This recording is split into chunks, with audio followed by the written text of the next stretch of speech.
Free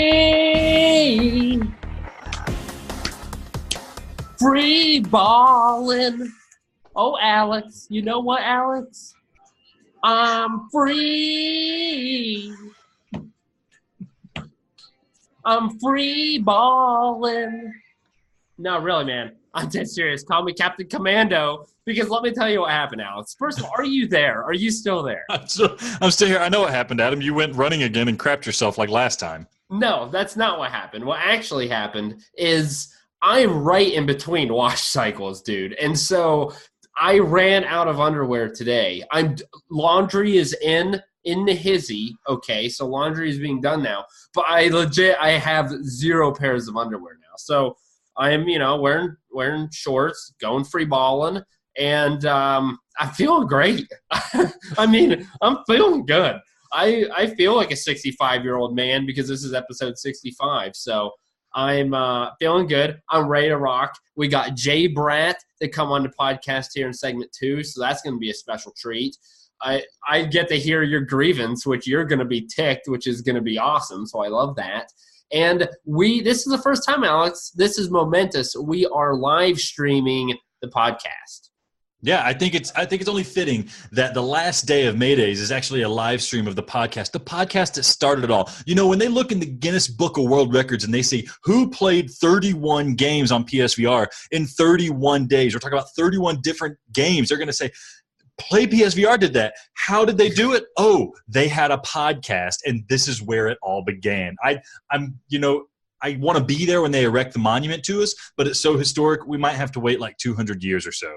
So I want it to be a virtual monument that I can look at now, if possible. Ooh, will I be erect in the monument, or am I just going to be hard? You'll be half-mast. Oh, dude, that's a good mast, because all the ladies are like, is he? Or is it just big? And then no one knows. No one knows if it's big or if he is. Oh my gosh, that's funny. Okay, let's get to it because we got a full show on here. Will, that guy is Will's already freaking out because it's a live show. It's a live show for you, Will. Mm-hmm. And so now I want to know your gamer juice, but before you tell me, I'm going to tell you it's Dad's old-fashioned root beer. Good stuff. I have drank some of it already. It's caffeine-free, so it's not going to keep me up tonight. It's old-fashioned root beer. It's good stuff. I'm enjoying it. It was I had one other gamer juice. I'm going to save it till next week. But, I mean, nothing super special. Just, I mean, good old-fashioned root beer with a butt ton of effing sugar. How's it go down, Adam? It's good. It's so sugary. It's so good. It's very good. Glad I don't know how many of these I could drink, but that's what's going to go on. And then, I mean, I'm living life, man. I'm happy. I'm enjoying myself. How about your gamer juice? What are you sucking down tonight? I've had a heck of a night. I shelled out a ton of money to take my daughter to go see the PJ Masks live. And about 10 minutes into it, she got too scared. And so we just left. And so I just went to Burger King, grabbed the first drink I could get. So that's what's happening. Play PSVR, the podcast, sponsored by Burger King. They have delicious water, and it comes in a big cup. Even though I asked for a medium, I got this freaking supersized monster. They think to do me a favor. I'm going to have to pee in the middle of this podcast. We're doing it live, so I'm just going to have to pee into this cup when I finish drinking this water. But Burger King water, hunger is what makes you thirsty. Okay, very nice. Well, here's the thing.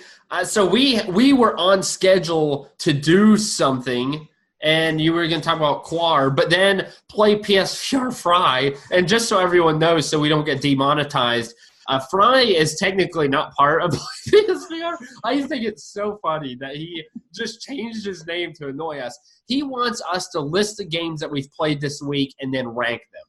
So I think you should introduce Quar and what that game is about, but to appease Fry, I think that we should do his idea. So what games have you played this week, Alex?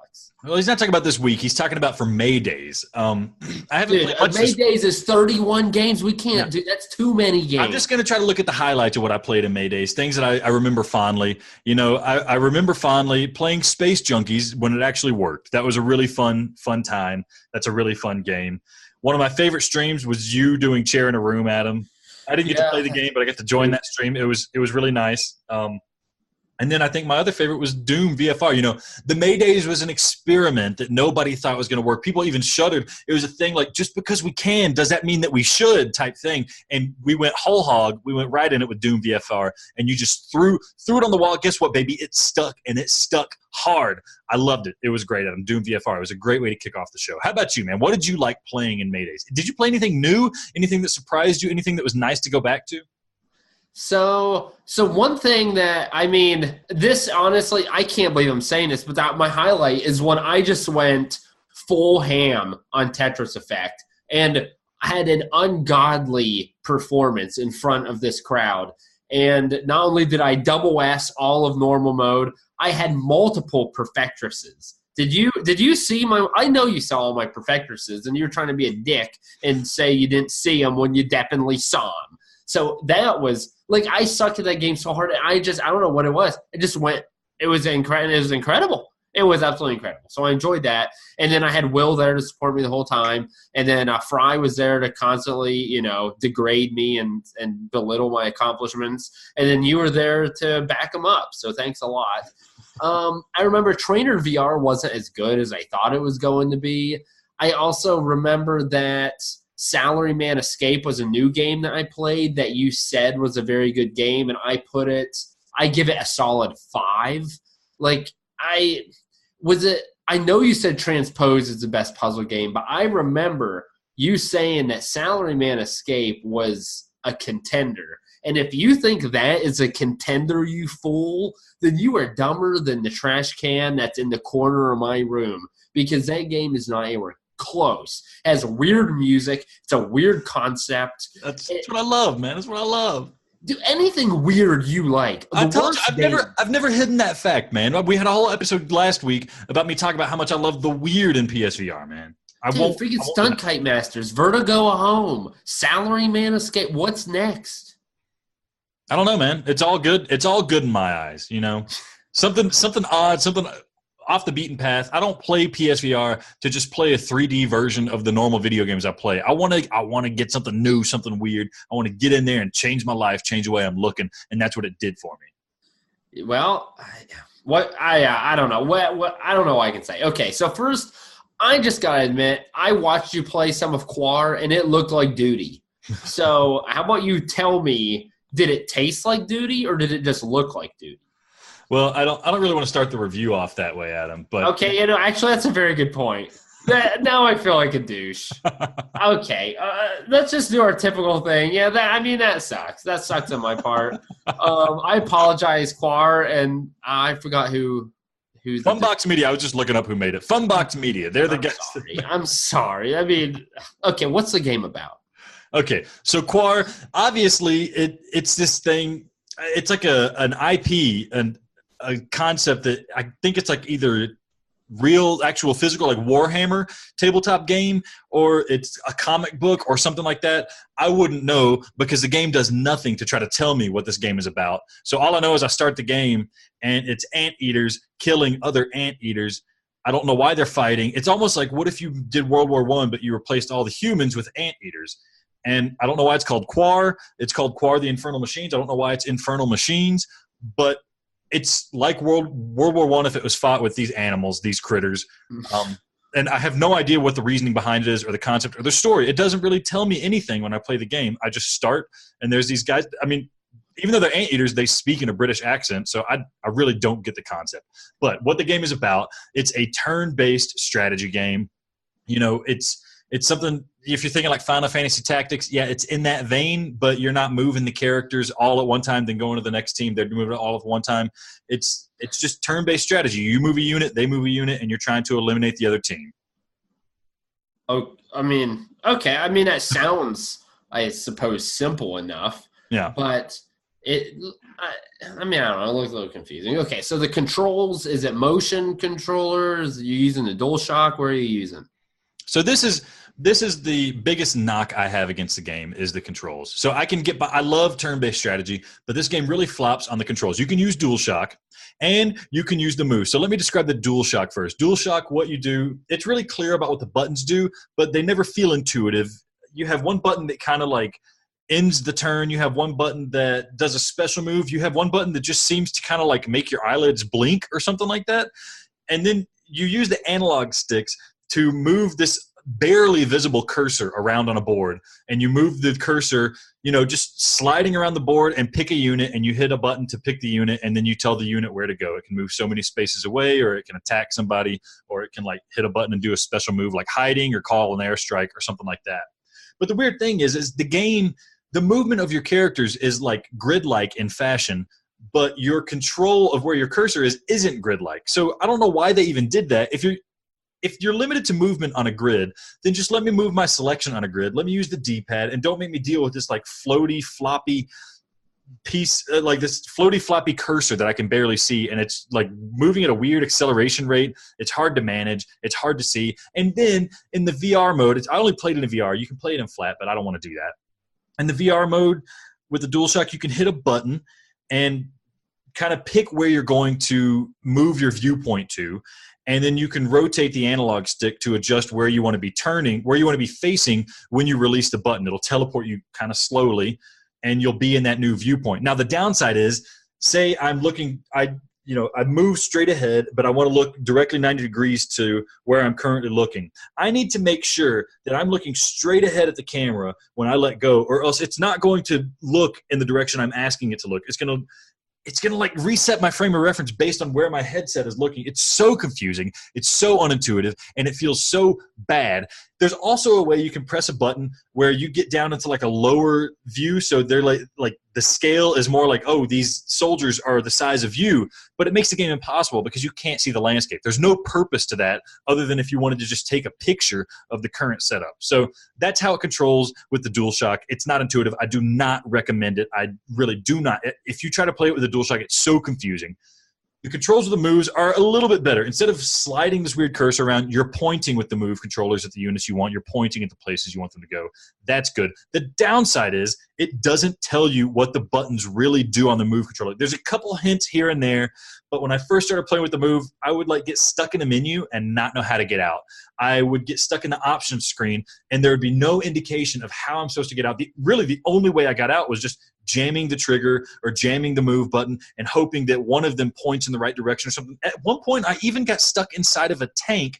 I don't know how I got in. I don't know how I got out. It was extremely confusing, but if you avoid doing anything fancy, the move controllers are the way to go. You point where you want to go, and your unit goes there. Don't press any buttons. Don't try to change your viewpoint. You're just going to get off in the wrong direction. Like, if you end up in the wrong position, it's going to be very hard to like turn yourself around and point to the position that you want and also get like the proper height that you want. They should have just made the game like Dark Eclipse, where you can move the whole world around in analog. You're not moving yourself. The world is moving around for you. That would have been great. Also, I got stuck on menus a million times because you're supposed to like hit the start button to light up this chalkboard that barely lights up and then move around on the chalkboard.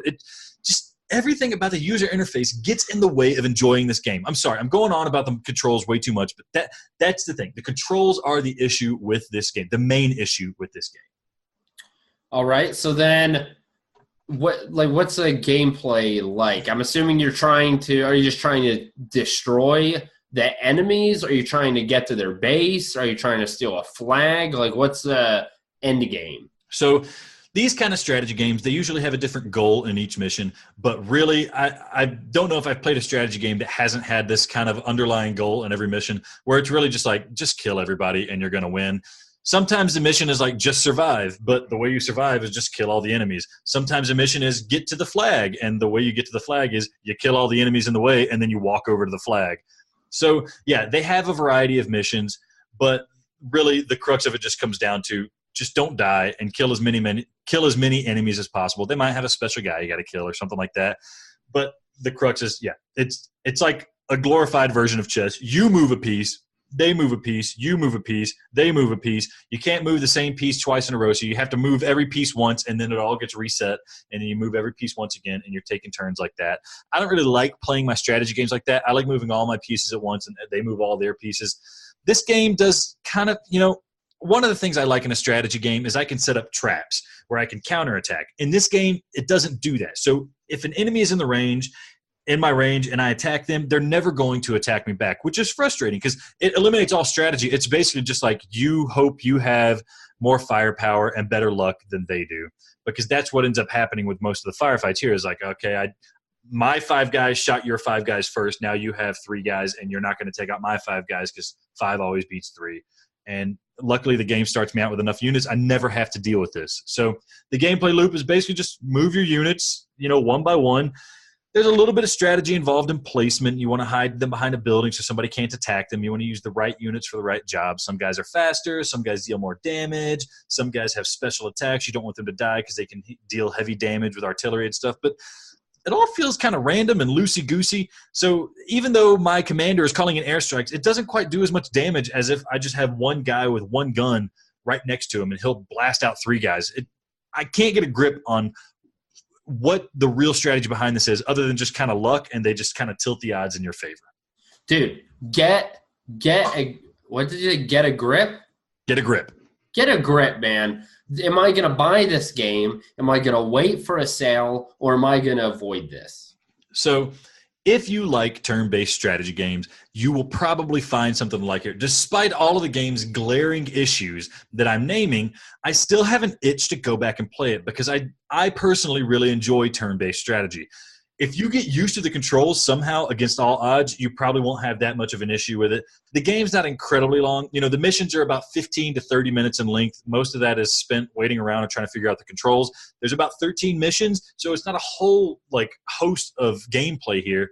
But there's not that much in terms of turn-based strategy on the PSVR. It doesn't really flex the VR to the fullest potential, but it's kind of neat to be standing above a battlefield and aim these guys around and set up these attacks. So if you're really hurting for some turn-based strategy, you might want to wait for a sale.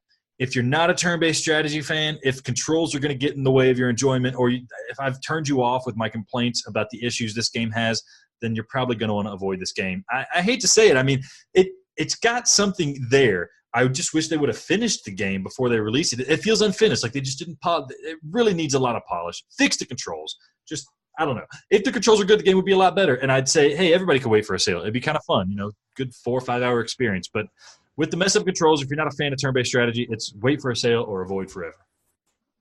All right. So before we continue to the second segment, because we are going to make this first one short, just because we know we have JayBratt coming on, and typically when we have guests, we talk a lot. I'm going to do a few shout-outs. So first one, for everyone who joined us on May Days, hey, we appreciate it. We had fun talking to you guys, all the hee-hawing around. Honestly, pretty much it became a nightly roast, and it was just who was streaming that day and who got roasted, because that's what it became. But that's fun.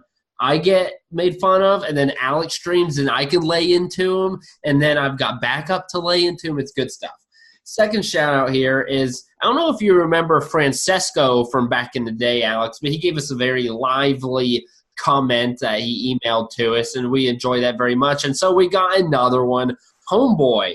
This time he said in 2 weeks he's going to listen to our podcast, Play PSVR, the podcast, in the middle of rural Brazil. Now that, he said there won't be electricity, there won't be running water, but our podcast will be playing loud and clear where no other podcast has ever been. And he says where people barely even know what a video game is. So I don't really understand if he's joking. I don't know how rural Brazil, what they're like, if they actually know what video games are. But regardless, here's the thing, dude. Francesco, you rock. You were awesome. We appreciate you taking this game to the ends of the earth. And, maybe I should leave the USA. And if you could have me go to one Japan. I was going to say I should just go to Japan. That's where I'm getting to. If I were to leave the USA and go to one country and be an ambassador for Play PSVR and just blare the podcast and live there, Alex, what country would you give to me? It's going to have to be China, man. Ni hao, bitches. Dude, I was just saying Japan. That's where the receptionist of everybody's golf is from, though, right? Yeah. I need. Oh man, I see our analytics. We got some crazy listeners, man. It's great. We got somebody from Australia. We got somebody from Malaysia recently. I don't know. We're going worldwide, man. We're actually, you know what? I bet it is. I bet it's just me working through my Raspberry Pi VPN, keeping my tinfoil hat on, blocking all the advertisers. So, but I like to think that we have a global presence, and I like getting feedback from my homeboy Francesco and getting this Brazilian touch to it. Thank you so much, buddy. I like to know that people in Brazil are listening to us because I'm listening to them. Wait. Here we go. He said in 2 weeks' time. Let me check. He said that, I think, today, if not yesterday. So in 2 weeks, or should it be next week, we should, I don't know, in Spanish, I guess it's just hola. Portuguese, hola. man. Portuguese. Oh. Then I definitely know. Hola. Okay. No idea. Is that hello? I don't know. Okay. Regardless, listen, we thank the people here on Twitch who's contacted us. JayBratt says it's getting offensive, so we should probably end this here pretty soon. And then we'll continue. We got JayBratt coming up. Can't wait for it. I'm excited.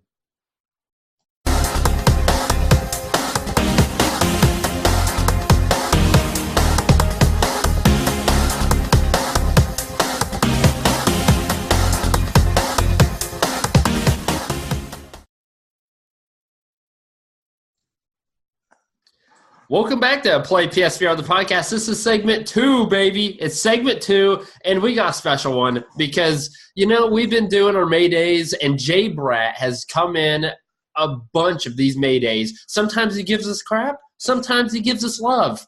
I'm interested to see what he's going to give us tonight. JayBratt, how you doing, my man? Oh, I'm doing so good, man. I'm having a good time already.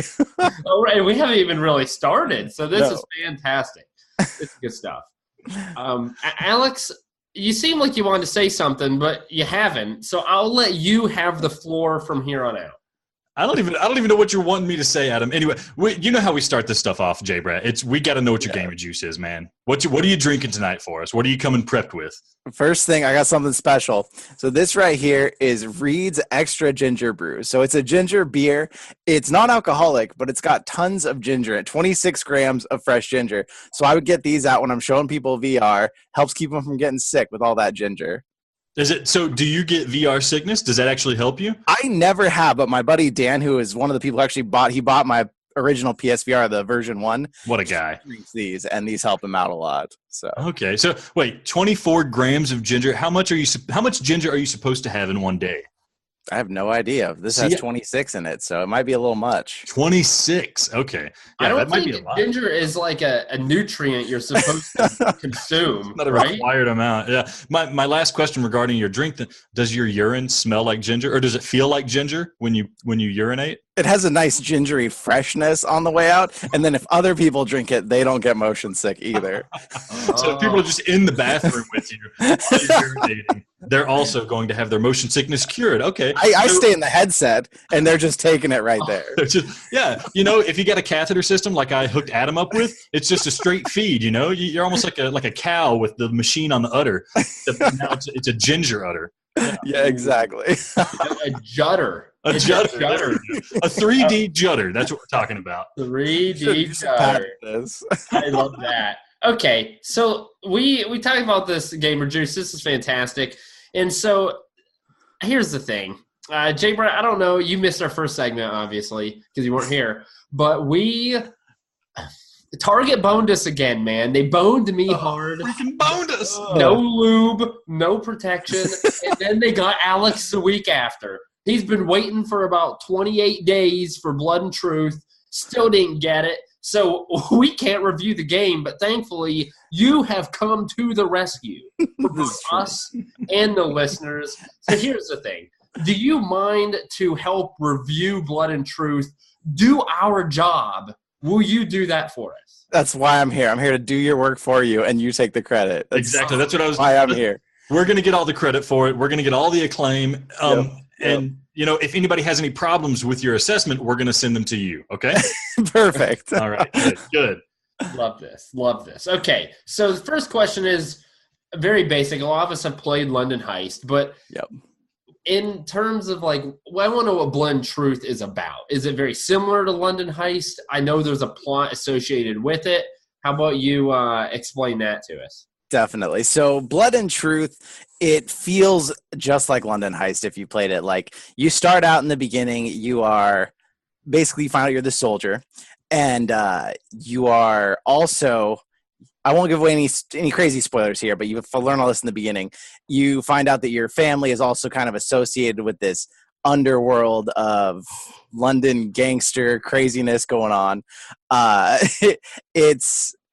It's definitely, they say it makes you feel like you're in an action movie. And not only does it make you feel like you're in a cheesy action movie because you're playing through all these crazy scenarios that would never really happen, but also it's never really super clear what your purpose is in this. Like bad things are happening and you're going to go take it out on the people who are doing it. And that's just kind of where it is. So it's an awesome game. What is it about? You're basically a London gangster, sort of taking out some revenge. And there's little subplots here and there, but it's kind of unclear. You're just having fun, blowing things up, and doing crazy stuff.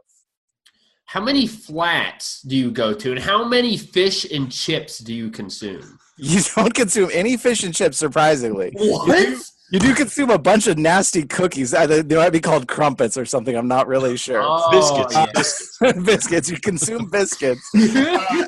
And you end up in maybe your own flat, but it's hilarious because you got the TV in front of you and there's a PSVR sitting next to it. Oh, and there's even these moments where they talk about like the gaming on it. So there's like these little meta hidden Easter eggs where they're like, "Do you remember when we put Mom in Ocean Descent and she freaked out?" Which is just a hilarious tribute because it's the same studio, that made that. But it's kind of cringy, but it's kind of fun too because you see all these references from it. It's like you're in the middle of like shooting guys in like this like nightclub. Oh, this feels just like I'm playing London Heist. It's like someone winks at the camera right there. It's very self-aware that it's cheesy. Okay, well, if they do it right, that can be really funny. If they're serious about it, that's kind of annoying. But the next question on the list, and it's the most obvious question we can ask, most obvious answer, how does the game control? What's going on in this game? Is it DualShock? Is it move? Is it aim? I don't think it's any that. But how does this game control? Give me a breakdown of how we're moving around and stuff. So DualShock or move, I did not try the DualShock because why would you if you have moves? The weird thing that a lot of people were worried about coming up on this is it's point-to-point movement. So kind of like what's that game, Bravo Team, that everybody fucking hated. It has point-to-point movement, but they did it in a really smart way. So in Bravo Team, you clicked on a point, you went into this jarring third-person perspective, you're getting shot as you're running, and you couldn't do anything with it. Where with London Heist, when you move from point to point, you're still aiming, you're still shooting, you're still fighting, and it feels much more intuitive. My only complaint about that control scheme is if you go to a point too early or something and you wanted to get something back, you can never move backwards. You can't look back at that point. You can move side to side, but it's very linear in that way. You cannot go backwards at all. And then some of the really cool things about how they use the moves. So you've got holsters on your hips for your pistols, but then you've also got shoulder holsters for anything bigger. And when I say anything, I mean you can put a humongous gun apparently on one shoulder and just keep it there. Totally realistic. Yeah, there. that's how it works in real life. I mean, I was a London gangster, so I know, and that's how it works. You know what you're talking about. Yeah, I know what I'm talking about. I mean, I am the truth in the Blood and Truth, yeah. And then on top of that, you've got ammo on your chest. So anytime you got to reload, you're just grabbing your clips and putting them into your guns from your chest, which is usually really helpful, except if maybe there's someone next to you you're not supposed to shoot and you're trying to use the trigger to grab the ammo is kind of difficult. You're using the same thing. So you pull your gun up and then you shoot them in the head and you fail the mission. Oh, no. Yeah, it happened to me once. So usually it works great, but there's definitely a few flaws still. Move controllers just, we all have our qualms with those. I won't go down that rabbit hole. Well, for what it's worth, VR Grid is chiming in. He says the DualShock is not very good. It ruins immersion. So, okay, I figure. I mean, I feel like this sounds like maybe you made the right choice. Yeah. So have you played what's that game? Killing Floor? Have you played that with the moves? Oh, so yeah. is it similar to that and like the reloading mechanics and stuff?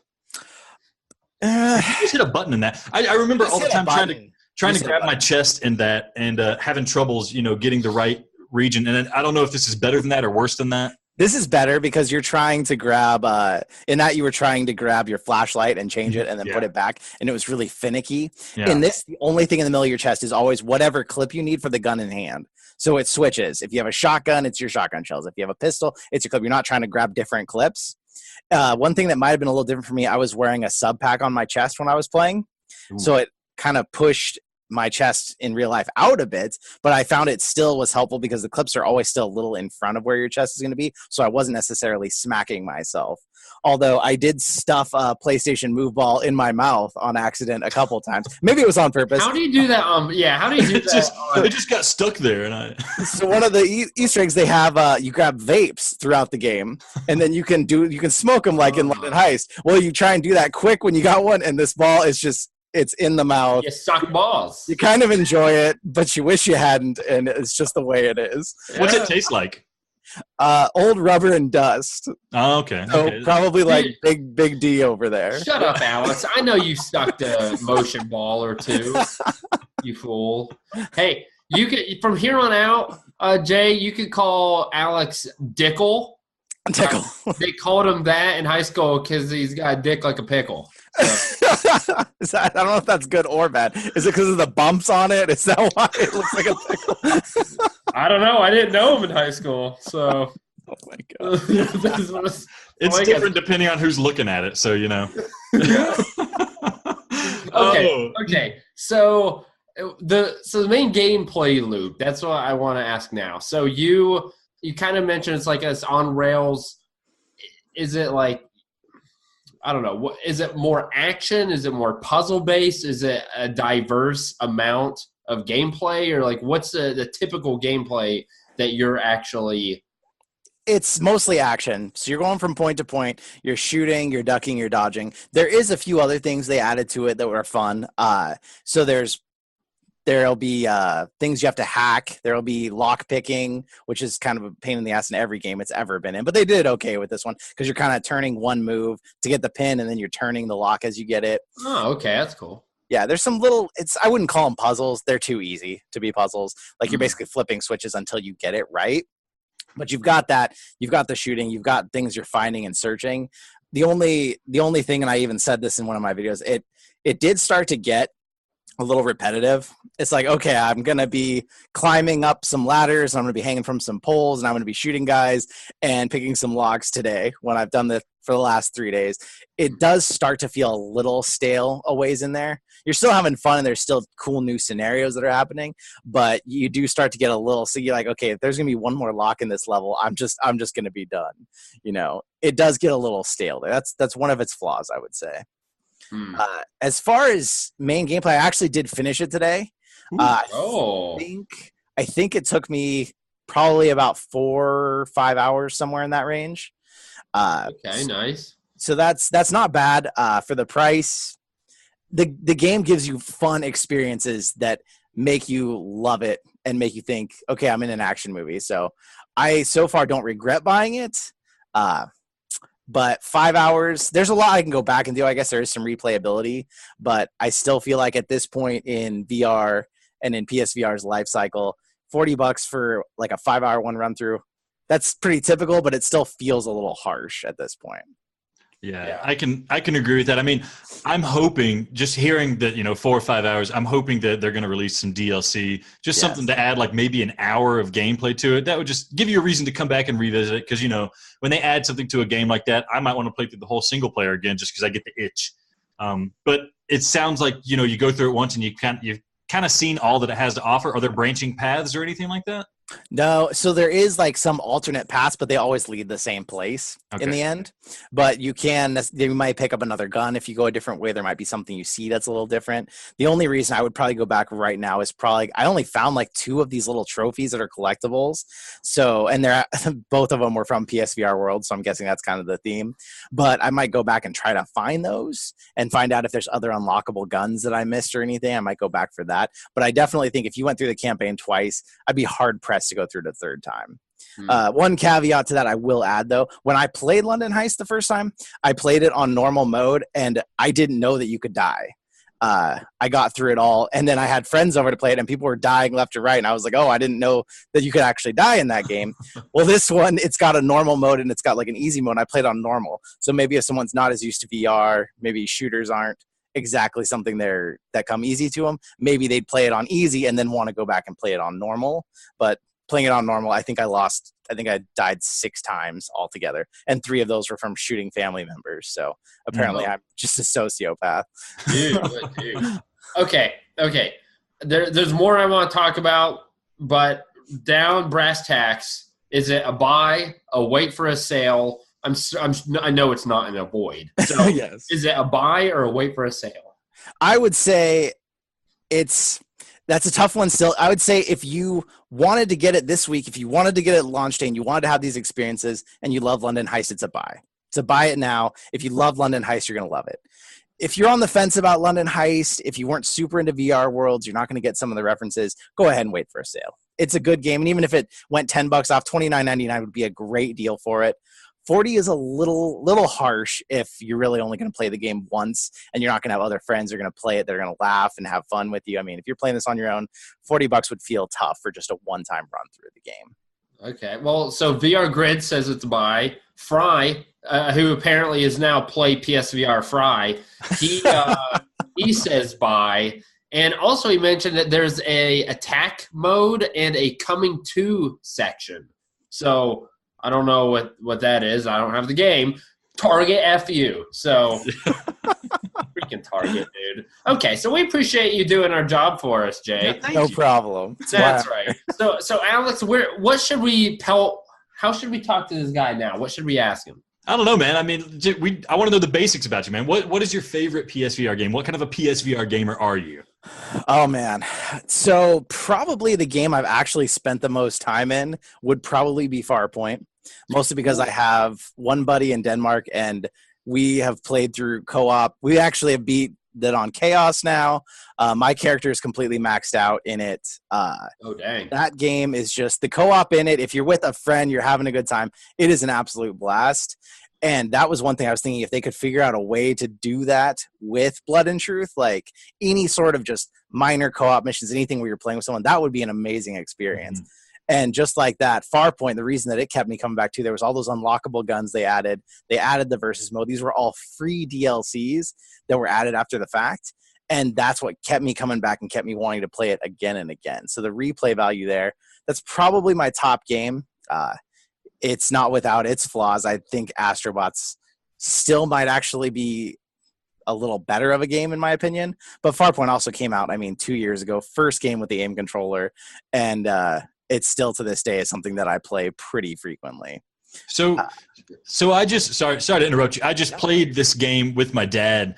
It was like I showed him a handful of VR games. Farpoint's the one that grabbed him immediately, and he sucked at it, and I just had to take over for him and finish the levels for him. And that game is so freaking good, but it gets so freaking hard at the end. Especially, I think they added like 2 levels to the challenge mode at the end. Give me some tips, man, because I was trying to play through some of that stuff, and I was getting my ass handed to me. How do I level up these guns? I want to unlock all the guns, but I'm not good enough to make it through a level and actually get the experience points. So give me some hot pointers so I can jump back on Farpoint and get to the end just like you and be just like you. Did you put your dad in challenge mode the first time you played? Is that what you're saying? No. We did stage select. Okay, that would have been a terrible mistake. Challenge mode is unrelentingly hard. I will say that. Co-op works off some of the same maps, but you don't have the stupid timer in co-op. Okay. So if you really learn, use your cover. Oh, this is totally not challenge mode. In any other mode, co-op versus use your cover, learn how to crouch. If you don't know, obviously it's the O button, and use the precision rifles, especially if you can get to the 3rd precision rifle. It's probably my favorite gun, actually. And for a long time, I was a shotgun only guy, so that's totally crazy. But it's the one that has enough ammo in it that you can actually spam the trigger a bit rather than just having like 3 shots and you have to get perfect shots. Challenge mode, though, you have to just run. You have to accept that you're not going to kill nearly all the enemies. Only kill the ones that are going to kill you on the way through. Otherwise, the clock's going to run out and you're just going to die. I didn't even think about that. I thought you had to kill them all in order to keep going. No, it'll even tell you at the end when you beat a challenge level. It'll say 60 little spider, I can't remember the name, they spawned in and you killed 54 of them or something like that. You don't have to kill all of them, and frankly you can't with the time limits they put on you. I haven't beat every challenge level, but I've beat at least half of them. I would say they are unforgivingly hard. Yeah, it's co-op if you get with a good friend, though. It's a lot of fun because you get good at it. You kind of start to work towards each other's strengths. If one person's a great sniper, they're the sniper, you're the runner. It's definitely still probably the most fun I've had in general in VR games. Ginger beer's coming up. But yeah, don't lollygag if you're playing challenge mode. Do you want to play with me? Because Adam's very bad at the game. And Dude, so I would love to play. You suck, Alex. You suck, and you bring me down. I would love to play once with one of you, once with the other, and then I'll tell you who actually sucks. Oh, this is a good idea. Yeah, that's perfect. Okay. Part of the June Jives, baby, coming up every day in June. We're playing Farpoint. June Jives. I'm down. Okay. So I want to know, so that's your favorite PSVR game, but what was the first PSVR game that you played? Well, the very first one. So I actually am one of the people who I pre-ordered the first day you could even pre-order the PSVR. That's how excited I was for this thing. Did you like demo it before? No. Oh, no. Man. I had owned a Gear VR, which isn't even on the same level, but there are some things in it that do kind of, it shows you what VR can be. And that's why first day I could pre-order the PSVR, I was like, I'm doing this. I want to see what this is. And then of course PSVR Worlds came with that original launch bundle. So that was the first thing I booted up and tried. Ocean Descent and London Heist are definitely cherished memories just because I was so fresh to it and it was so cool. But now that I have a PS4 Pro and going back and checking out PSVR Worlds, that still holds up pretty well because the graphics are so much better on there than they were on my original PS4 I had at the time. Those were my first experiences. I did do Resident Evil 7 way back in the day. Nice. I did not finish it yet. What? Man. Oh my gosh. So I don't think I ever get motion sick, but I did get really messed up one time after playing that, and I didn't feel nauseous. I wasn't sure if it was motion sick, but it was that fight with the dad where there's the meat hanging and you kick the meat, and I was spinning and spinning and spinning trying to kick these meat things in him to figure out how to beat this part, and I got out of it. And that's the only time I've ever gotten out of VR and just been like, I feel terrible. I didn't feel nauseous. You couldn't beat the meat. I couldn't beat the meat, not with the old man in the room. I don't know what my problem is. Well, you got to beat the old man's meat. That's the way you get past I don't know how to. You're going to have to teach me how, man. I have no experience in this area. No, Alex is too good at it. So you don't want to. I'm an expert, yeah. That's why Resident Evil 7 was really easy for me because of that. Oh my god, it's so messed up. Speaking of, is there any news on? I mean, I'm just kind of riffing here. Is there any news from Impulse Gear about what they're doing next? Because it's been 2 years since Farpoint, right? They sent out a tweet. I want to say just around Christmas of last year that said 2019 is going to be a great year, and it had the little Farpoint dude in the picture. Oh, like man. The little plushy vinyl guy in it, and I haven't heard a thing about it, but I would be, if they just launched a 2v2 or a 4v4 with it, that would make my whole year. I would never touch Firewall again if they did that. Yeah, man, they'd be eating Firewall's lunch. Yeah. If you would take Detached and you would make it Farpoint or Farpoint-esque, great game. And the game effing sucks. Adam, that's what Space Junkies is, man. That is exactly what Space Junkies is. Well, then maybe I really would like Space Junkies. Yeah, I'm trying to get you to play. Have you played Space Junkies, JayBratt? No, I put it in my cart when it was on sale for $14, and I forgot I didn't check out. But the good thing about that, I also had Vertigo Home in there for $2 and did not check out with that in my cart. Good decision. Good decision. You could have gotten about $150 worth of games for $16, man.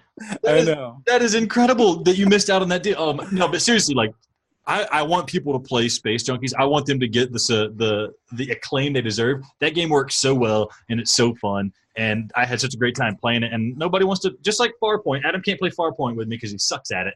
I don't know anybody good enough to play Space Junkies with me. I got to play with randos on the internet. Oh God, that's terrible. He plays with randos because every time he plays with someone he actually knows, he gets his butt whooped.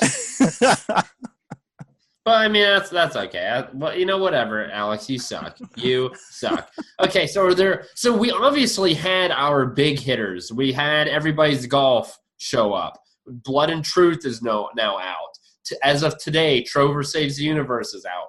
So are there any other games that are coming up that you're looking forward to? Or we'll start with that, and then I want to transition that into, since we have these big hitters now, what should we expect for the last half of the year for PSVR? Definitely. Well, Trover Saves the Universe, I meant to get on and buy that, but I was too busy recording everything else today and fighting with my cat, who apparently found the restart button on my computer and keeps pressing it when I'm trying to upload things. Nice. So I definitely want to try Trover Saves the Universe. There was a game, I should have looked it up before this, that's coming supposedly to PSVR. It like puts you back in World War II and you're a spy. And I posted something on Reddit a long time ago about it because I was like, this looks really good. I haven't heard a thing about it, but if that's coming, I really want to check that out. It looked really good in the preview. And for Everybody's Golf, you guys have been talking about that. I need to download the demo. I haven't even touched that one yet. I'm not a huge golfer, but I do want to check it out. Dude, okay. Can I just vent? Here's a miniature airing a grievance here. I have gotten so one of the trophies, I want to platinum the effing game, but the stupid one of the trophies is to get a hole-in-one. I have gotten so close that Alex's dickle could have touched the hole, and it still won't give it to me. There is no mercy with this stupid SOB. That's the last trophy. It's not the last one, but the rest of them, I think, are like, I just have to play the game often enough. Gotcha. Like, one of them's like, play 300 holes. Well, I haven't hit 300 holes. It's going to take me as many holes as Alex's mom has to get a hole-in-one, so it's going to be a while. I don't even get what you're trying to say there, but Adam, my mom is listening to the podcast live right now. Yeah. Well, chatting about this. I love you, Cindy. It's true. Cindy. Is her name Cindy? Yeah, sure. I don't know, man. I'm not going to give you that information for free, Adam. You got to know it, man. You got to know it. Well, I call her, so whatever. Also, VR Grid says that in that last half of the year, Firewall might be fixed. But now, yeah, they're going to give us another update that doesn't fix anything but adds a bunch of other stuff to the game. How's it other broken stuff? What is your feeling on Firewall? I played it, so I bought it launch week. I thought the price was high, but I knew that was like the one time that I was going to get in there and have fun and not just have some 11-year-old kicking my ass up and down the wall. I played it launch week. I met some really cool people. I had a great time. That was before they added the squads and all the lobbies just fell apart when they did that. So, like, I wasn't waiting for games. I actually got to play with one of the developers the first night, launch night, when it came out, and he kind of explained some of the game to me. And I had a great time then. And frankly, I don't think I've touched it since. I think I got to like a level 10 in that week, and I haven't touched it since. Like, yeah. I saw people on Reddit complaining once like people got the door jammers and those devices that messed up the signal jammers, whatever. People were all whining about that, and I just didn't go back to it. I had too much else going on. There's too many games. That's the thing. There's too many games coming out for the PSVR to spend my time waiting in lobbies to play Firewall. We complain about it a lot. Yeah, I had the same feeling as you. I had a lot of fun the first week. I don't have time to do this over and over and over again waiting for it. You know, it's good. They released an update to change some of the stuff that I have problems with. I might come back to it, but it's run its course in my mind. I don't need to move on with it. Yeah. Even if Deathmatch came out now, maybe it has. I actually haven't. I don't know, but it hasn't. No, I was gonna say Deathmatch was supposed to come out, and maybe that would be cool. Although I feel like you die so quick. Like it doesn't take much to die in that game. So I think they added hit points, but nobody can tell you what it's like because the game doesn't work right now. But that was one of the last updates. Was they added hit points? So there you go. Well, thanks, PSVR friend. They're killed. There was one dude, I don't remember who it was, going ham on PSVR Frank. I tried to defend the guy a little bit. I mean, I don't know him or even support him or anything, but I was like, he was just going hard on PSVR Frank. And I was like, he's like a PR dude or something. He's not the one actually like developing the games or coming up with the patches or something, because he wasn't ragging on First Contact. It was only PSVR Frank. And he's then the face of it now, so that's what people do. I mean, I guess that's true. And even after I tried to somewhat defend him or tell him, dude, get mad at the game developer. No, he just brushed me aside and just started going ham on him again. It was actually pretty comical. I told Alex to take a See, PSVR Frank needs to take a page out of Target's book and try to take it straight to the DMs, man. That's rule number one. Somebody's yelling at you on Twitter, you're just like, let me DM you, dude. Let me. Dude, for all the complaints, Target must have like half of India. Just, do you want to take it to the DM? Just hit me up in the DMs, slide in my DMs. I'll talk to you about it. Oh, man. Okay, anyways, let's ask some other questions for you, Jay. Jay, what's your most overrated game, man? Oh man, this is gonna be tough for you guys, but hear me out. Oh, no. So I was a day one PSVR enthusiast. I played the demo for Res Infinite. No, and I thought this doesn't seem that great. But every single person that posted a top 10 PSVR games and every list that says top 10 PSVR games, people kept saying Res Infinite, Area X, you got to do it. And so I was like, finally, I waited, it went on sale, and I was like, okay, this is going to be a life changer. People say this is crazy trippy. I'm going to put on the sub pack. I'm going to put on my Sony Pulse headphones. I want to get my whole body in haptics here. I got a little tipsy because I wanted it to be extra trippy, and I got to Area X, and I thought, this is cool. But this didn't change my life. My soul didn't awaken in that second. And I know Alex is just dying inside. Adam's just like, dude, we're never talking to you again. Get off my podcast. It was good. It was not the crazy thing everybody built this up to be. And I feel like a soulless monster. I think did you forget to turn the music on? Maybe that was it. Maybe I left the audio off. There's music in the game. Are you? He had the headset on, closing his eyes, playing with his eyes closed. I played it, and I was like, I kind of regret. I was like, I should have probably just bought this game when it first came out. And if I would have went in with no expectations, I probably would have thought, wow, this is really cool. But every list had like built this thing in my mind. I feel like it's Tetris effect now. It's why I won't even get it. Yes. I'm just so scared that so many people said this was amazing. This changed my life. This was the best game. It shows up in all these top lists. And I'm like, I'm going to try and play it. And I'm going to be like, dude, this is Tetris. Like, it's not going to blow me away because I've heard too many good things now. Okay, so you're correct about Tetris. You're dead wrong about Res Infinite. But also, I want to know, do you have the Twitch account of VR Grid? Because literally everything you say, VR Grid agrees with you. I don't do anything on Twitch. I don't watch any Twitch. I'm all about YouTube. I've seen some of VR Grid stuff, I want to say, on YouTube, but I... Call him out, man. Call him out. Talk some trash. Call him out. Talk some trash. He's listening. I haven't watched it enough to I think if it's the guy I'm thinking of who he is, I don't want to describe him because I feel like that might be offensive if I'm wrong. He only eats Canadian bacon. Only eats Canadian. Does he have gray hair? Oh, I don't know. No, okay. He has black hair, right? Black hair. Okay, he's probably not the guy I'm thinking of then. Yeah, well, that guy sucks. The guy you're thinking of. Oh, Adam, move along with your weirdo question so we don't run out of time here. Okay, but here's the real question. Here's the one I've been kind of waiting to drop. It's not a weirdo question. You've listened to a few of the podcasts. You've now seen a lot of our May days. Now you've seen us face to face. So imagine you're a pretty young dude. So I want you to imagine that you're 25, 35, I don't know if or when you want to have kids. Imagine 40 years in the future. You have a daughter. And she is now on the dating scene. She's on the prowl. She's looking for someone to munch on. Who would you rather have her have a romantic relationship with, me or Alex? Oh, these are the kind of questions that keep me up at night. So Let me break this down real quick. Here is my fear with either of you. So I'll start with Alex. I feel like if she got with Alex, I imagine I would have a hot daughter. I was pretty good looking in high school, still not bad. You're doing all right, man. Yeah. I like your daughter. my wife's a good looking lady. We'd have a hot daughter. But see, here's the problem. If she got with Alex has that radio voice going on and that long swishback hair. I feel like she's going to call me and be like, Alex is cheating. He's got options. He's out there flirting with these ladies, and he's just not going to treat her right. So... What can I say, man? What can I say? So I feel like Adam in his studio little thing going on there with YouTube, he's going to treat her well. He's going to know this is the best he can ever do.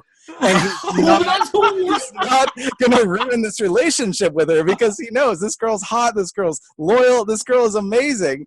But she's still gonna call me upset one night because she's gonna look in his internet history and find some weird tentacle stuff that freaked out and scared her. And so no matter what, I have her calling me crying because of you two. So I don't know how I feel about it. Well, you gotta pick one, dude. You gotta pick one. Adam, because I can talk her through the tentacle stuff. Yes. Tentacles rule.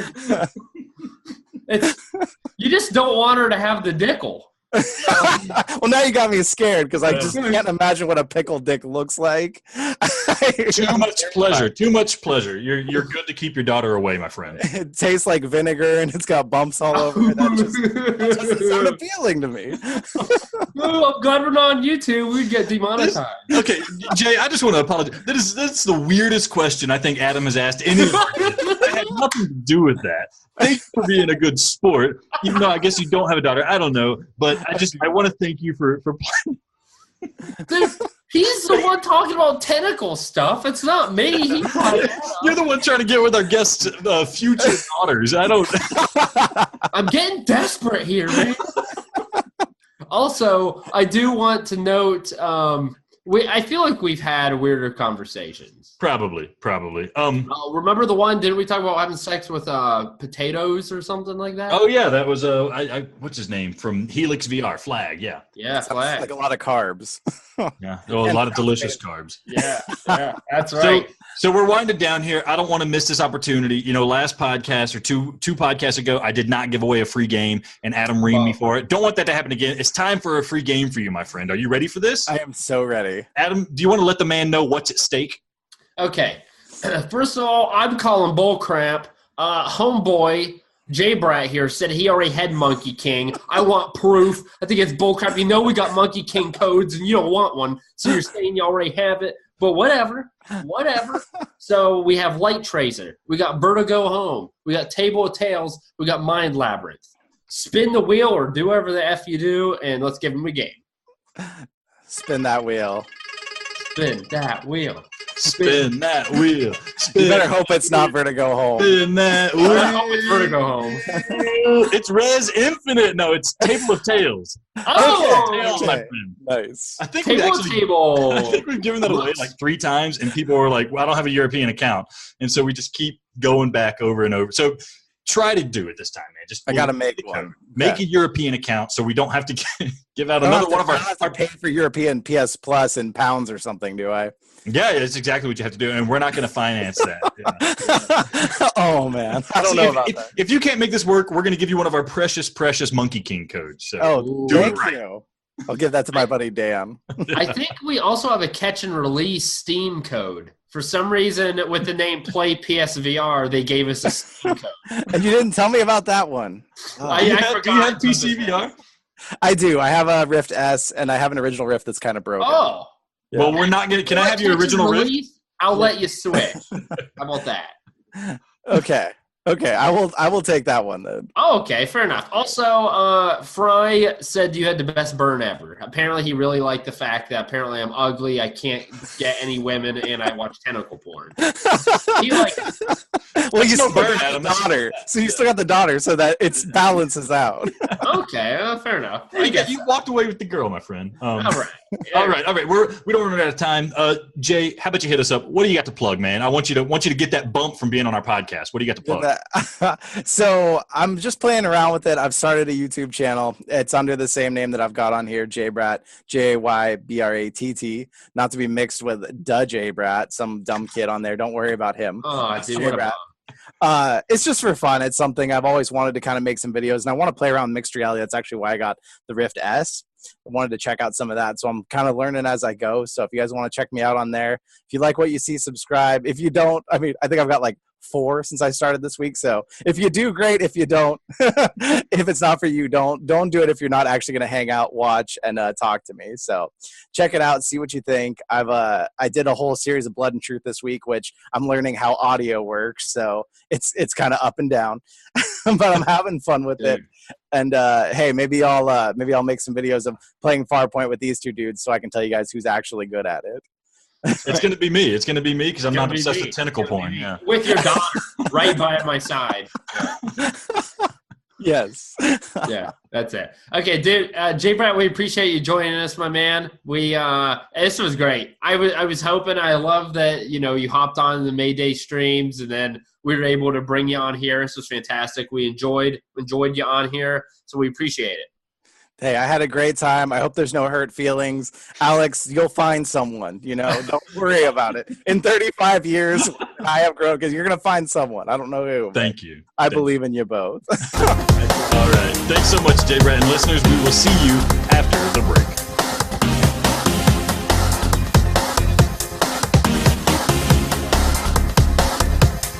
All right, welcome back. This is segment 3 of the podcast. And for those watching on Twitch, this is actually the 3rd segment you're seeing on Twitch, too. So we're not lying to you this time about what segment we're actually covering right now. It was great to have Jay on talking to us. I love the compliments. I don't get enough of them. I need my ego massaged and fed as much as possible, and I appreciate you giving me that.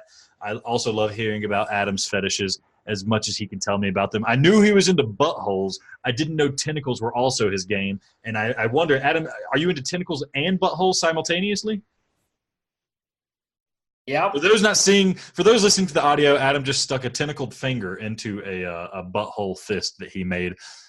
He's a very inventive man. Anyways, this is segment 3. You know what that means. Turna, my friend, I hope you're listening right now because we're going to do an airing of grievance, and I don't want you to miss it. Adam, do you want me to go first, or do you want to go first? I think we're both relatively heated, and so I honestly don't know. After this, we got some upcoming games to talk about. You'll probably talk about it, so if you want to go ahead and get your steam off now, that way you could have a cool head when you talk about the upcoming games. Or if you want to go in heated, I'll let you pick.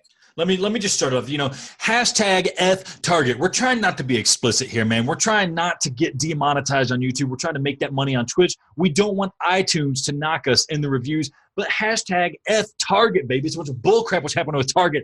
Adam got onto him last week. I thought he was being a big old stupid baby, complaining about everybody's golf coming in like one day late. What a big he's a QUEEF is what he is. That's what I thought he was. Turns out he's not. He's actually a legit chief, man. He knows what he's talking about. I ordered Blood and Truth off Target. Game was supposed to come out this past Tuesday. I don't even know what day that is. I'm so messed up with my dates because my games don't come in at the right time. They told me May 24th that my game has shipped. May 24th. Let me look at the calendar because it's a hell of a long time ago. May 24th. It's exactly a week ago. It's on a Friday. They said it has shipped and it's going to get there so soon. And guess what? It did not get there so soon. It got there today. It got here today. This is Friday, May 31st. This game came out Tuesday, May 28th. Everybody's been playing it. Some people got it on Monday, May 27th. It's ridiculous. This game came out early for everybody except for the people who actually pre-ordered it at Target. I'm telling you, I could have not bought this game, gone to Target the day it came out, and gotten it for cheaper than what I paid to get it a pre-order, and it shipped to me freaking late. And you know what? They don't even have the dignity. They don't even have the dignity and the respect for PlayPSVR to talk to me, try to get me sliding into DMs when I call them out on Target. The assholes. I'm so worked up. They're pissing me off so much. I come at them. I tell them, hey, I can't even play Blood and Truth. We're doing Mayday, trying to show off your game, trying to show off these games. Target, I would have sponsored you on our Mayday stream had you given me Blood and Truth in time. But guess what? It's May 31st. We don't have time to play Blood and Truth now. Maydays is over, man. We're ending the stream. We're ending Maydays with a live stream of PlayPSVR, the podcast. We're not going to end it on your crappy 4-day late version of Blood and Truth. I'm going to play Blood and Truth. I'm going to love it. You're going to get no credit, Target. I'm not buying a single freaking game from you ever again. You and GameStop can swirl down the toilet that you crawled out of, you little turd sandwiches. Oh, I freaking hate you, Target. Here it is. Here's the freaking package. I come home, work my butt off all day, come home, freaking Target package. Oh, guess what? Your package came. Aren't you so excited? I'm not freaking excited. I want to play the damn game. Freaking piece of crap. Target freaking a-holes. Let me look up the tracking. I looked at the tracking, how long it takes to track, what have they been doing the whole time. Let's see. You wanted to start off. They sent me the email. Oh, it's shipping now. York, Pennsylvania. Go to East Petersburg, Pennsylvania. Go to Harrisburg, Pennsylvania. Why are you spending 3 freaking days in Pennsylvania? You know where I live, you idiots. Go to Hodgkins, Illinois. Okay, comes into Hodgkins, leaves Hodgkins, come back into Hodgkins. You freaking a-holes. You were in my city for 2 days. I don't live in a big city. You were in my city for 2 days before you landed on my freaking doorstep. Target. Get your crap together. Hashtag F-Target. You guys know. Hashtag F-Target. We declare war. Play PSVR, the podcast, declares war on Target. If you got to drop a deuce and you're somewhere and you're not near your home, you don't have home field advantage, go to Target and drop it on Target because they deserve it. They dropped a deuce on this podcast by giving us our freaking games late. We give them our precious dollars, our precious, precious dollars. We're getting demonetized left and right, and we're still spending our precious dollars at Target. I'm freaking pissed, man. It freaking sucks.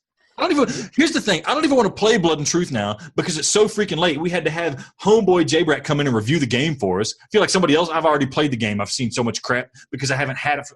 I don't even want it, man. I'm going to go return it is what I'm going to do. I'm going to return Blood and Truth. I'm going to buy it at Walmart for freaking cheaper than I paid. Oh, man, this just sucks. It sucks. You know, Adam? It sucks, and I hate it, and I don't want to do it anymore. I don't want to do the podcast. I don't want to pre-order anymore. Sorry.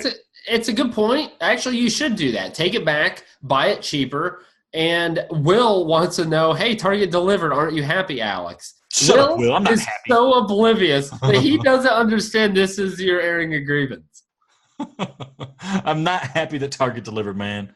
Dude, it would have been faster for me to go to the store. Just leave it at the store. Let me pick it up.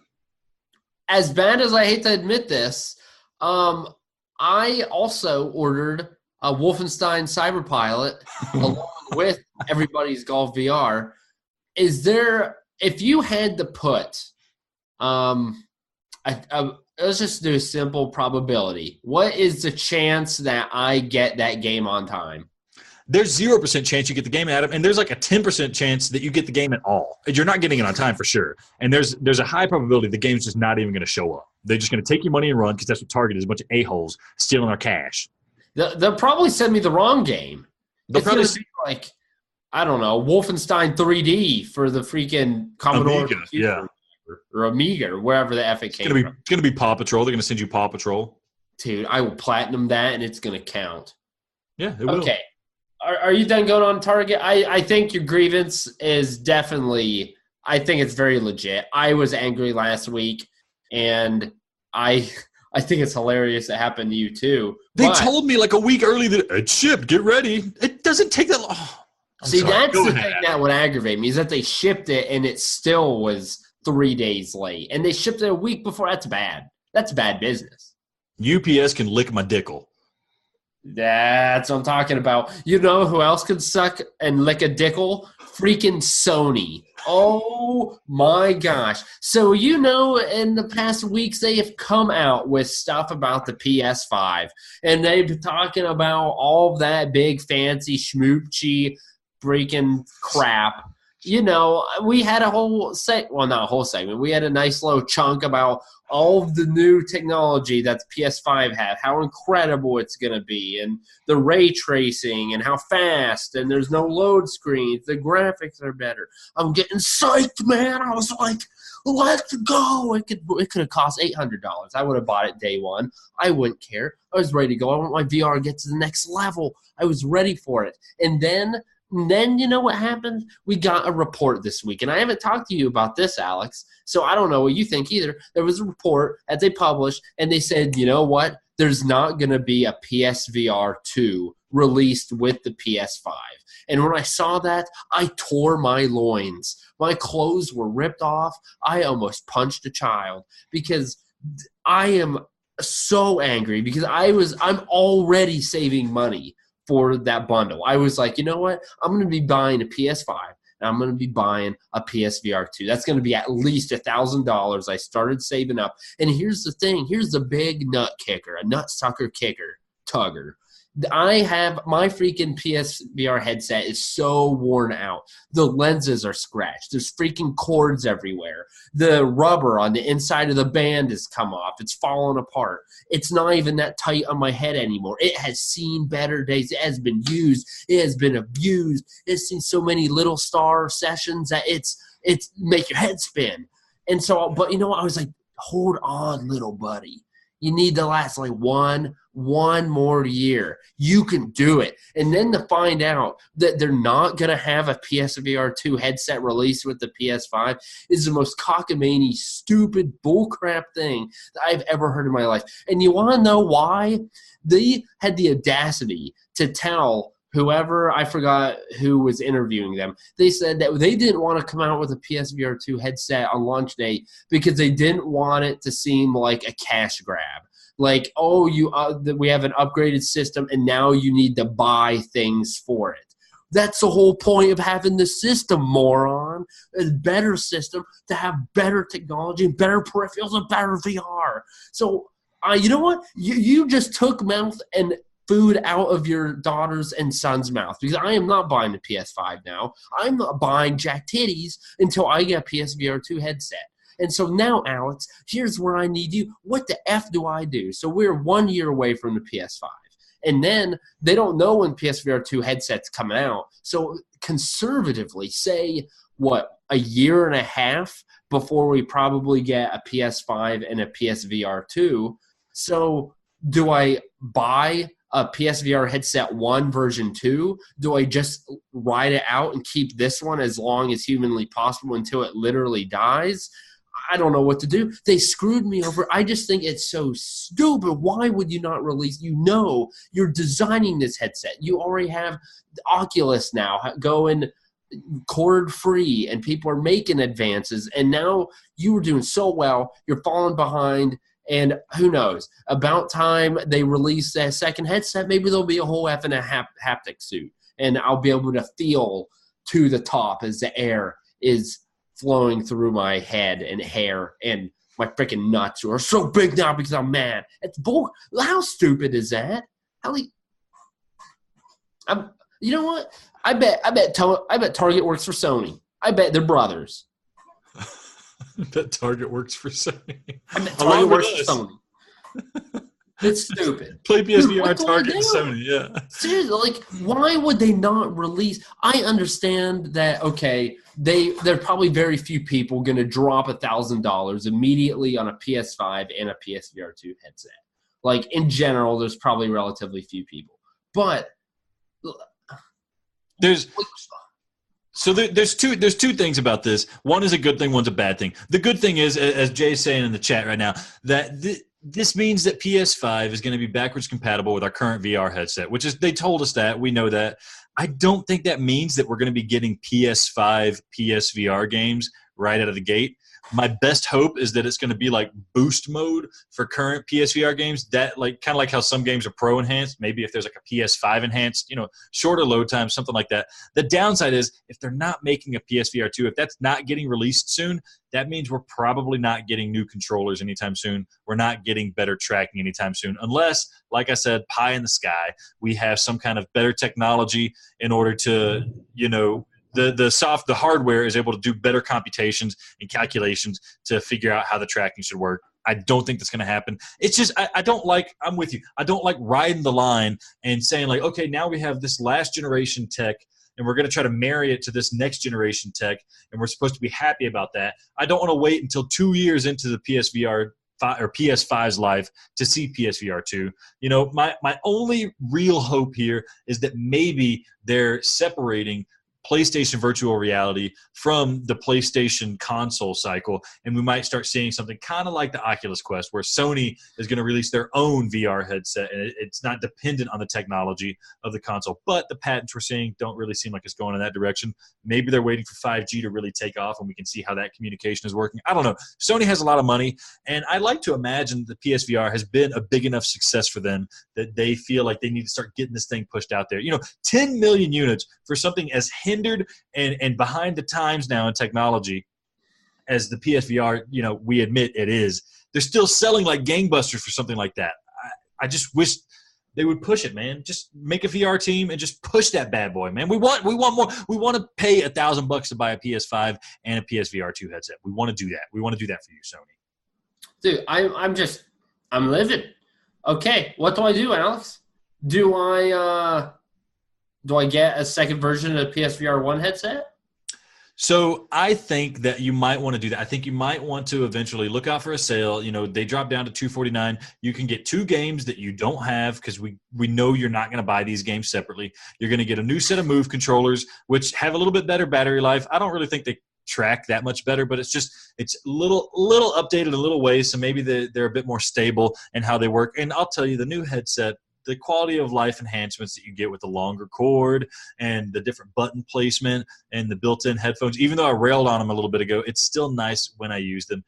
And, we do run a PSVR podcast. We got to try to stay up to date, man. It's a lot of money, $250 to buy something that you already have. It's a lot to ask for. But like you said, yours is wearing out, and you're not going to get something in the next, 2 or 3 years, unfortunately. So I think you just got to take the plunge when you get the chance. Sometimes you see these things for under $2, and you can sell the old camera, sell the old Move controllers, maybe make a little bit of that money back.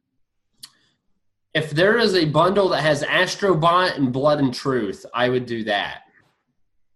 I mean, you can get Astrobot for so cheap nowadays, man. They got Blood and Truth and Trover, which is basically Astrobot. It's $30, dude. Astrobot. How cheap? That's not cheap.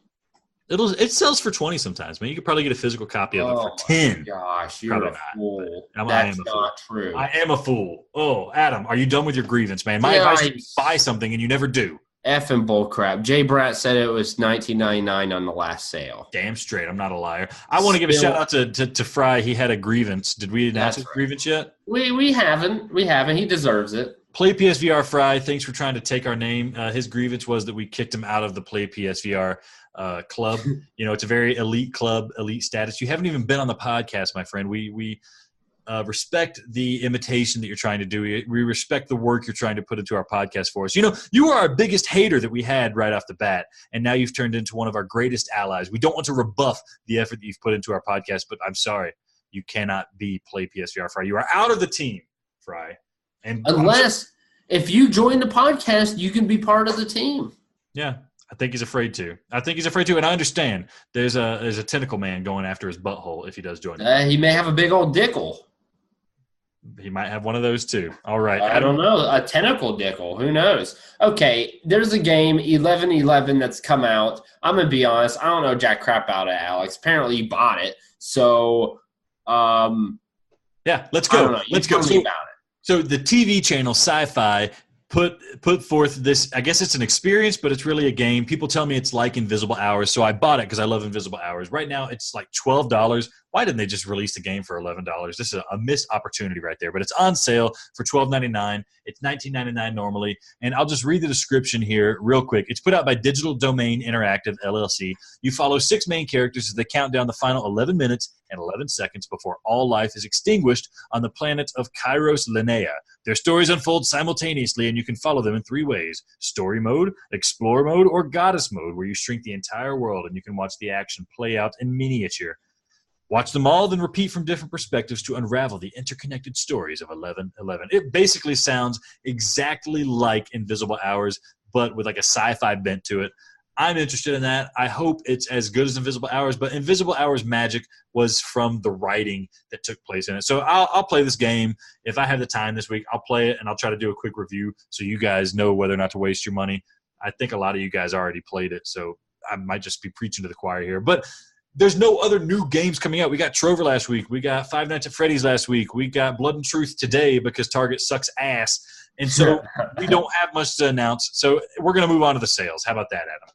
Dude, I'm ready to tell these people what to effing buy in this sale because now that guy's Will is trying to be part of Play PSVR because he joined the podcast. We've got Play PSVR Will. We got Play Will PSVR. We got Will Play PSVR. We got Will Play with My Dickle PSVR. We got all types of people trying to jump all up on here and will be part of the Play PSVR team. JPSVR is who we got now. All right. Right off the bat with the sales, Adam, we got Corix for $1.99. You buying or you selling? Yeah, buy that. I was really ashamed of myself that I wasn't able to join your Corix match. I do want to play multiplayer with people. So if you guys are down, email us, send us a PSN message or something because we would gladly play multiplayer. I enjoy that, you got Will a little bit, Will got you a little bit. It was a good match. It was more than a little bit. If you guys didn't see it on that May Day, I annihilated Will handily. He obviously was taking it easy on me. And then the last thing, a little bit of hubris, and I rocked his world with my Megabot tank. Just go back and watch it. It's the story, one of the greatest stories ever told. Dirt Rally Plus PlayStation VR bundle, Adam. Are you finally going to buy it for $9.99? Which game? Dirt Rally VR, man. I mean, here's the thing. I'm so sick of you and JD Max talking about this game and saying I need to buy it, I'm about ready to buy it just to shut you up. Yeah, that's what I want you to do. ATV Drift and Tricks Definitive Edition, $4.99. That one I will not buy. Moto Racer 4 Deluxe Edition, $11.99. No. Moto Racer 4, $7.99. No. Loading Human, $7.99. No. Lethal VR, No. $4.49. Eagle Flight, $5.99. No. Star Trek Bridge Crew, $11.99. Have you played it? I have it. If you get it, then we can play it together. Nobody wants to play with me. I gave it to my dad, and he said, I don't want to play with you. It's hilarious. It just doesn't seem like my type of game, and I don't like Star Trek. I think it's stupid, just like Star Wars. So I'm not about it. I don't know. I'm probably not buying this. Well, I think you're stupid, Adam. Eagle Flight and Werewolves Within bundle, $11.99. Static, $5.99. Yes, please, yes. Werewolves Within, $5.99. No. Trackmania Turbo, $11.99. No. Rabbit Hole, $1.99. No. Darknet, $5.99. No, I would say no. If you've lived this long without it, you probably don't need it. Invisible Hours, $11.99. I'm going to say no. I know you're going to say yes. Apocalypse Martin VR Rider, $1.99. Yes, no. No, I'm thinking of Room Kaboom, but that's Apocalypse Rider, $1.99. Okay, no. That's still no. Blasters of the Universe, $5.99. Yes. Mortal Blitz, $7.99. It's still too expensive. Prison Hoss Boss VR, $7.99. This one kind of tickles me, but I still feel like I want $5. This game's a little unproven. I don't know enough about it to pull. We did this entire list last week. I'm just going to keep going, but let's go fast. Viking Days, $1.99. No. Transference, $9.99. No. Code 51 Mech Arena, $7.99. No. Infinite Mini Golf, $5.99. No. One Piece Grand Cruise, $4.99. No. Res Infinite, $14.99. Please, yeah. Buy it for Screw you, JayBratt. You don't know what you're talking about. Smashbox Arena, $4.99. No. Theseus Feces, $4.99. I love Feces, but not Theseus, no. Unearthing Mars, $8.99. No. The Walker, $6.99. No. Unearthing Mars 2, $13.99. No. 18 Floors, $10.49. Please, no.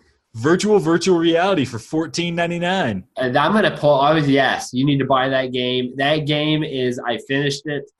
Alex, you need to buy this game. It is – it's thus far, it's been the most pleasant surprise I've had in 2019 for the PSVR. All right, Paper Dolls, $13.59. No. And that is it for the sales, my friend. There it is. All right. Well, here's the thing. That I literally felt was the exact same. If you had to buy one game out of all those sales, what was it going to be? VVR, baby. Virtual reality. I need to do it. I'm glad to hear that, and you do need to do it. You will love it. It's only a shame it doesn't have a platinum because I had my shoulders squared. I had my pelvic thrust in. I was gonna platinum that till my eyes crossed, and then doesn't have one. So it's a shame. All right. Well, we want to thank you for listening to the podcast. We want to thank you for watching the podcast. This was great to have live streaming for the podcast. We're here on Twitch. I don't know if we're going to continue doing it. It was kind of cool. Maybe keep doing it periodically. I don't know what we'll do. It was great fun. We thank you for listening. We thank you for watching. Catch us on. We got Reddit. We got Twitch. We got Twitter. We got YouTube. We got PlayPSVR.com that has all of our podcasts. And we also have contact at PlayPSVR.com. We want to hear from you.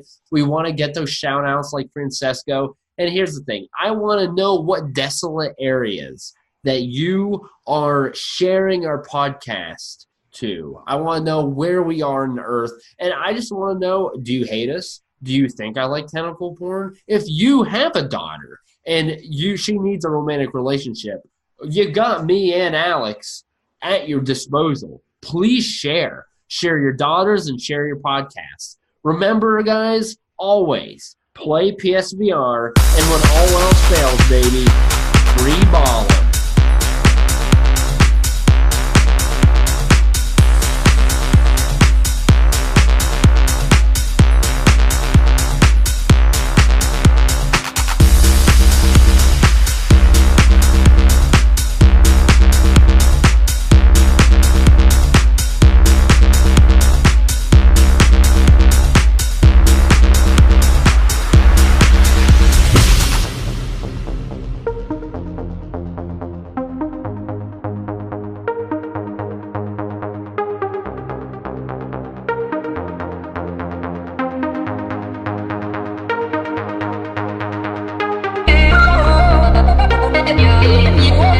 Yeah.